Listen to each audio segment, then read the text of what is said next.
What's up, everyone? Christian Duke from StrengthAddicts.com. Today is Tuesday, April 26th. And I don't know if you guys have heard it or not, but there seems to be like a big controversy going on with an NSL Pro Bikini competitor. I know that I heard about it on last night's Greg and Joe show at MuscleSportMag.com. And it got me thinking. Today I put up a post about Bob Ciccarello. Congratulations to Bob. He just became VP of Business Development at IronMagLabs.com, one of my sponsors, as well as one of MuscleSportMag.com sponsors. And a conversation ensued when I tagged Joe Pietaro. He got on there and went at it with Bob, as they usually do. And the name of my guest, Traisha Martin, came up. And Traisha Martin is actually the NSL Bikini Pro that everyone is talking about. You guys might have seen a video of hers that has gone viral, and people unfortunately have a perception of her that I would like to dispel, and that is a perception of her being some sort of a crybaby or a sore loser or whatever. And at least that's the vibe that I got on the Greg and Joe show. Now, to Joe and Greg's credit, they did offer Traisha an opportunity to go on the air. We're going to talk a little bit more about that when she comes on. But I just would have preferred if she would have been on the show, or if she would have had some sort of a platform with which to defend herself, because I kind of think she got the short end of the stick on that one. So, going straight to the source, and not hearsay or what she said or he said or whatever. I have asked NSL Bikini Pro Traisha Martin to join us, and here she is. Traisha, welcome to StrengthAddicts.com. How are you tonight? Hi, I'm good. Thank you so much for letting Awesome. me speak. Absolutely. You would think that that would be a right afforded to all of us, the right to speak. I actually found you on Instagram. I sent you a message this morning. You replied very quickly, which I think is great. I always like to give kudos to athletes that are all about the gram and Facebook and really staying on top of that. And I said, could we do something like this, a podcast interview where you could sort of explain, your side? So before anything, you are from Dallas, Texas. You're 23 years old. You're a college student. And something people may not know about you is that you told me you are a gin, rummy, and bingo sort of fanatic. Uh, Yes. your fiance Kevin is seated next to you, so if throughout the interview he wants to chime in or whatever, that's totally fine. I love that. And another thing that people may not know is that you have done 12 NPC shows. You have been nationally qualified, and with the NSL, you did the one pro show, well, the one pro am where you turned professional, and then the pro show, which everybody's talking about. So you've got quite a history on the stage. What inspired you to want to compete in the first place? So a couple years ago, end of 2012, I had moved back home and I was working out in the gym in my hometown. And I was just like a cardio bunny, and I was obsessed with just seeing how many steps I could get in on the Stairmaster and running like 99-minute runs. And one of the trainers approached me, which actually I later found out he's an IFBB pro men's physique, Eric Heidelberg. I didn't know who he was, but he approached me if I knew anything about competing or if I was a competitor. And I had no clue what any of that meant. I didn't lift weights. And he pretty much just asked to show me the ropes. And he said he saw an athlete in me and he wanted to see what I could do. And he taught me how to lift weights, and the rest is history. That's phenomenal. I always think that there are sort of like these undiscovered talent, like in gyms or even like health spas or whatever, and someone sees you and says, "Oh my God, you're going to be a star. Or you're going to be like a major athlete," and they see it, and 9 times out of 10 they're on the money. Now, so you get on stage, you've done these 12 NPC shows, you've been nationally qualified. I know that you had said to me off air, we had a little bit of a discussion. You had said to me that you, after competing so many times in the NPC, I guess you started seeing things online, on blogs and message boards, right? About, how difficult it would be for you to get a pro card or move up the ranks, right? Correct, and that's why I've actually never even done a national qualifier. I've seen my conditioning go through the roof, and I never took it anywhere. It was just kind of a intimidation factor, I think, from Sure. just reading some things that I read. And usually what people say on the message boards is completely BS. But in the case of the difficulty of getting a pro card, I mean, I can tell you straight up that they are right in that. When you compete in the NPC, I mean, you are competing with the very best. Sometimes there might be like 30 people in just one class, not even a division, but just one class. And for some people, it can take upwards of 10 years sometimes to get a pro card. But again, I think the IFBB pro card means something very special. Now, you know, you read this, and I think you may have also have heard about a lot of the promises that are made to folks that are considering going to the NSL. I've heard a lot of things from, incentives for photos and profit sharing and just basically pie in the sky. So you went ahead and you did a pro am. What show did you do for the NSL that where you turned pro? What show was that? Yes, it was March 12th, I think the Inspire Physique Championships. It was Okay. the one in Houston in March. Okay. Now you had told me that for that show, and again, I'm just comparing. See, my thing about Inspire and Lee Thompson and all these other folks and characters from that side is, and as I told you before before we started taping, I'm a hardline NPC supporter. I've got a group called ILoveTheNPC.com, and I just, I'm very, I wanted to come at you very transparently. I didn't want you to, I didn't want to pull the wool over your eyes and say I was unbiased because I'm not. I mean, I'm totally on the NPC side. But, you know, that having been said, at a lot of these national shows in the NPC, like I said, you could be with 30 other girls in your class vying for one pro card. Now, when you did this NSL Pro show or this NSL Pro qualifier, you said there were 4 height classes. And how many other competitors were in your height class that you won?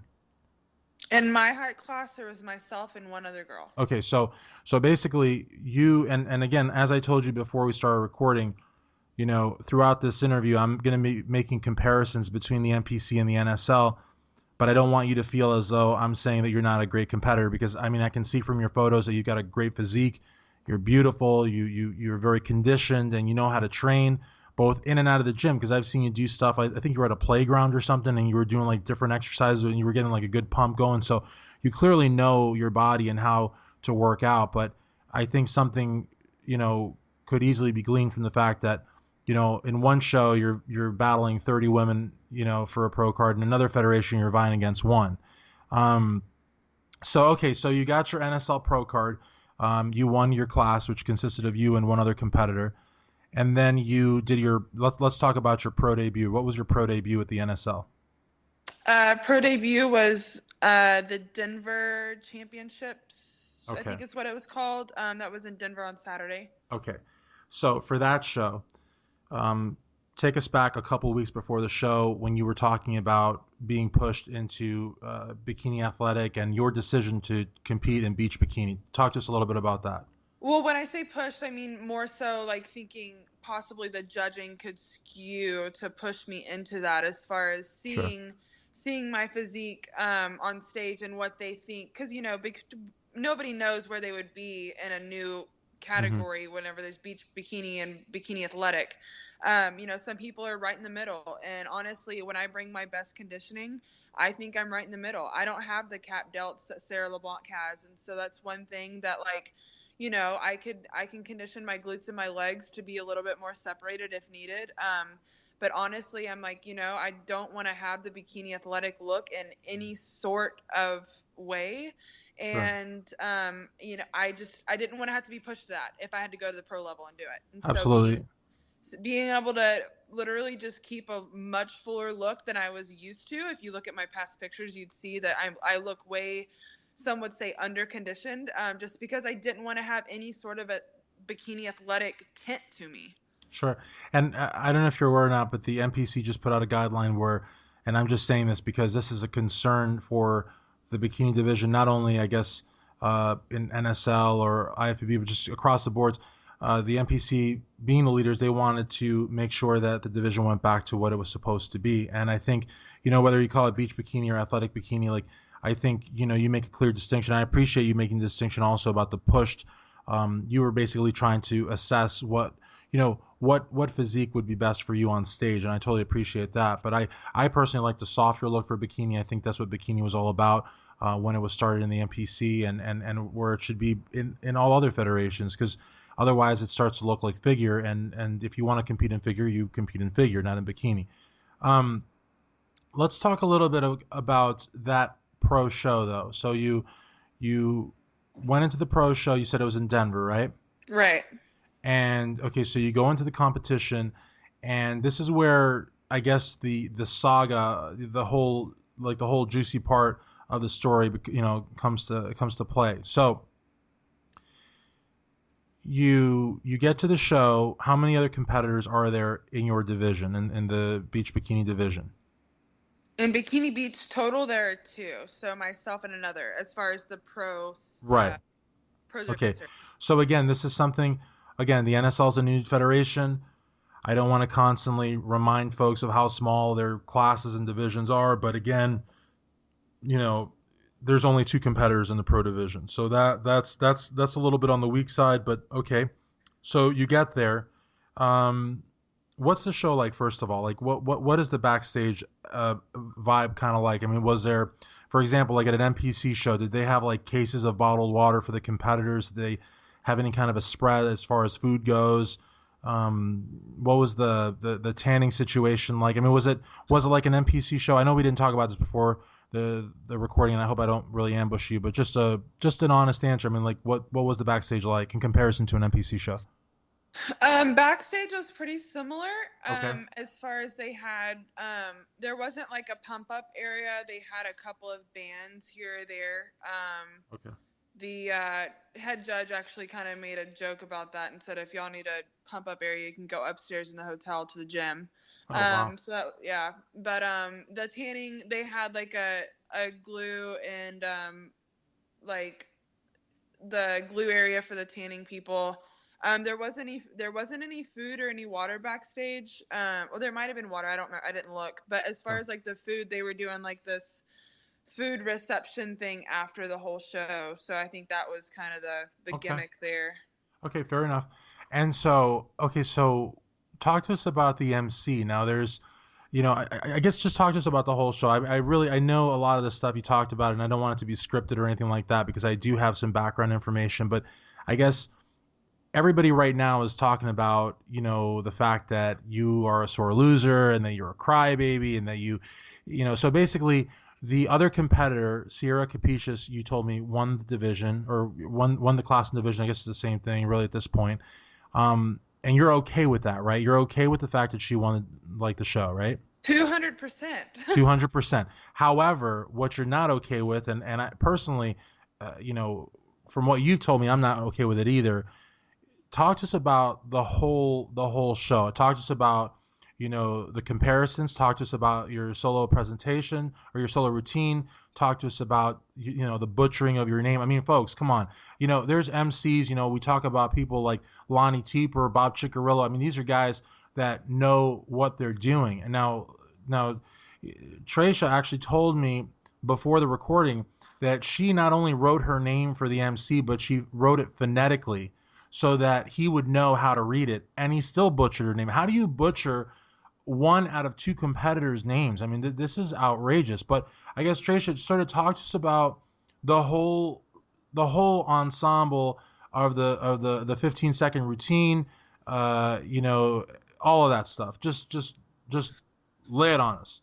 So we Sierra and I were backstage before we went out, and Sierra was going out in front of me.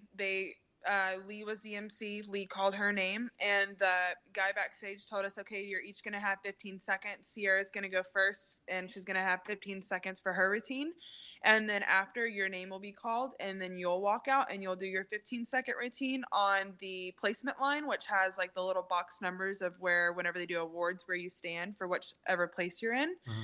And Sierra went out in like the third place box. We skipped the first place box, and I went out in the other one. She went out, did her 15-second routine, and then she sat in a front pose for a good couple of seconds before then they called my name. So she was out there for probably about 15, 20 seconds. My name was called. I got to the line. I hit a front pose. wasn't even transitioning into a back pose, and Lee was motioning, okay, down to the judges for final scoring. And keep in mind, the NSL advertises as what is the quote unquote night show to the NPC IFBB, is actually a second round of judging for the NSL. So this isn't just a scores are already decided morning show type deal. Supposed to be fully judged in a second routine. And like I said, hadn't even hit a transition to go into my back And pose. Well, and I went ahead and went through it. and Um, let me just jump in for a second, and I'm going to say something that is very very rude here, but you are not an amateur. You're a pro card holding competitor. And I'm not suggesting that, amateurs deserve to get cut off, but pros never get cut off. So this is very bizarre to me that you, being a professional card carrying NSL athlete in your pro debut, basically get gypped out of having, your stage time. Absolutely. I mean that I mean this flies in the face of everything that is said about putting the athletes in the driver's seat and treating the athletes better, allegedly, than the NPC and IFBB do. Which, by the way, the NPC and IFBB treat their athletes like gold, but nonetheless, this flies in the face of that. So, what about the whole electronic judging and all the high tech judging? I mean, it sounds like they made a decision in like 5 seconds, right? Yeah, no, seriously. I mean, it didn't even seem like there was any sort of other judging going on. I mean, and the judging in general, I mean, it was like 10 squished people at a scoring table, including like quote unquote celebrity judges of people that aren't even in the industry and That's insane. never And have most been in the people, fitness sure, industry. and most people would never, talk about this because they're scared of being sued. And I got to tell you, I'm terrified of being sued. But somehow I'm just going to carry on, and disseminate truth wherever I can. But the thing about it, not just out of curiosity, how packed was the audience? I mean, was there? I'm just curious because I mean, if there's two competitors in the beach bikini division, and usually bikini, this is what I've learned, Traisha, throughout my coverage of the NPC shows. It's that bikini and men's physique are the ones that bring in the audience. So if the bikini's lacking, I don't know, was the audience very big? I think it was like a couple of rows. Of a couple of rows, Yes, like I think total? like total. Okay. Oh, that's that. And if I'm lying, I'm dying. We didn't talk about this beforehand. I was just curious. I was expecting you to say something like the place was packed, and then I would have felt like pretty stupid. But a couple of rows, like I said, it's a tried and true theory. It's men's physique and bikini. Those are, and much to the chagrin of bodybuilders, they don't like to hear this stuff, but it's the truth. Men's physique and women's bikini is what packs the house. So when you said there was two competitors, I was thinking, I was right. So okay, so let's talk about. Okay, so we're on the stage. You got gypped out of your stage routine. They pick the winner. So you stay on stage as is customary on an NPC show. Now, granted, we are talking about Inspire, but you having 12 NPC shows under your belt, being nationally qualified, I guess we're expecting that after the winner was declared, that you and the winner would have photos taken on stage, right? Well, and before that, I mean, they didn't even usually you go like fifth place, fourth place, third place, second Right. place, and then the winner's announced. They didn't even announce second place is.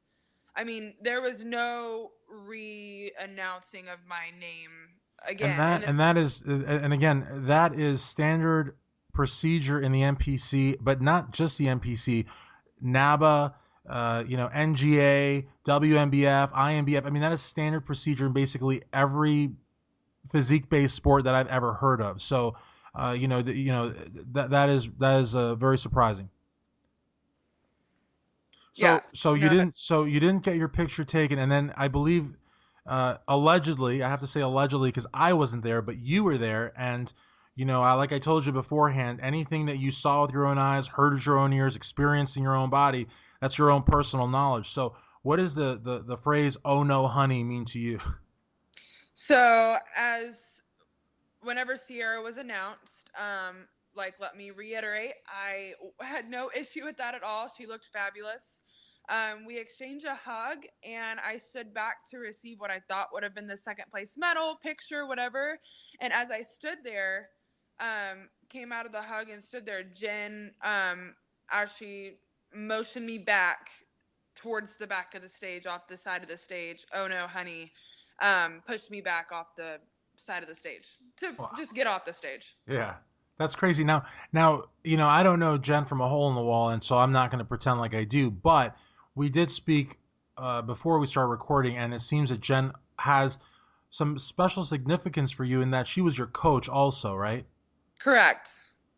So you basically, I mean, not only did you get gypped out of your time on stage, not only did you not get the photos, not only did you not get the recognition of being second place, but then your former coach or possibly even someone you looked up to, like when you say pushed you off stage, like she tapped you off stage or something. Yeah, she motioned me off like backwards onto the side of the stage. Okay, so that I mean, and so I think when people, and again, I don't want to throw Joe Pitaro and Greg Valentino under the bus, but I don't feel like their show really did justice on your behalf.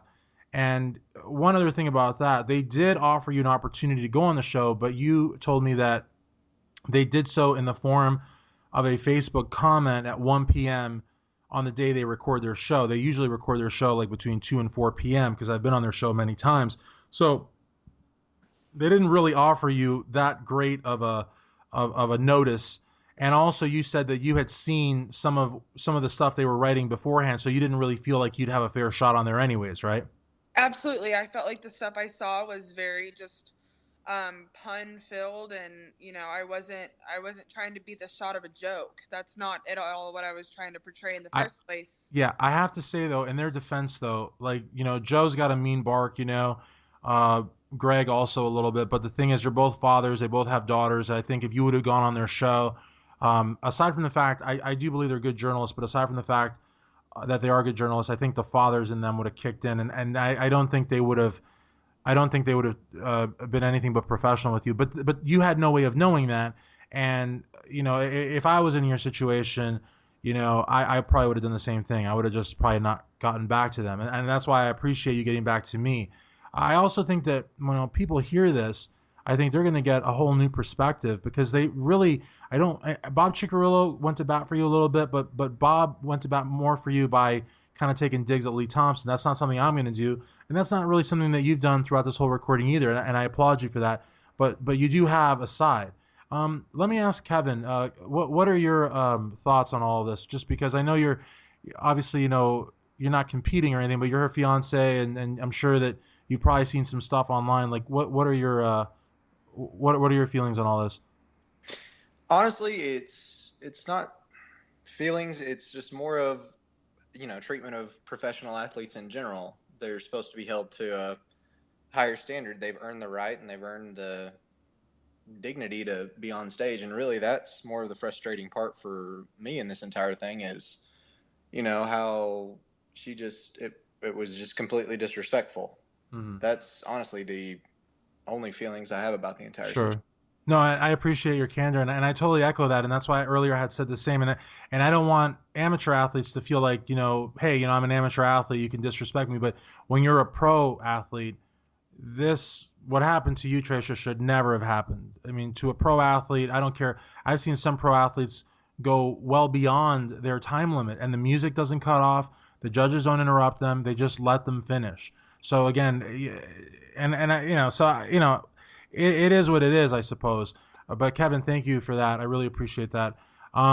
So I guess Traisha, I really appreciate you taking the time. I mean, honestly, um, this is a sad occurrence for you. I hope that you will consider competing again. I mean, I really hope that you will compete in the NPC again because I do believe that you could get that pro card eventually. It'll probably take you a while. It takes everybody a while. But when you get the IFBB pro card, at least in my opinion, it's going to really mean something. I don't know what an NSL pro card is going to mean for you. I don't know if you, in your short time as a pro, I don't know if you got any residuals or if they paid you for use of your pictures or anything like that. Um, Out of curiosity, though, if I could ask you, though, what kind of promotional materials were there for this pro show? I mean, were you featured in any promotional materials, any posters or anything like that? So that's a topic that I feel very, I guess, annoyed or I have a strong opinion about. In the very beginning, we were told that we were going to be used for promotional info and da da da da.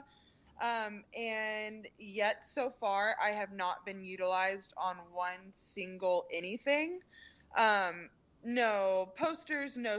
I mean, there's athletes that have gained their pro status, which was I guess 6 weeks ago at the pro qualifier, that have their own graphics with their own like full like a couple of pictures and their names on.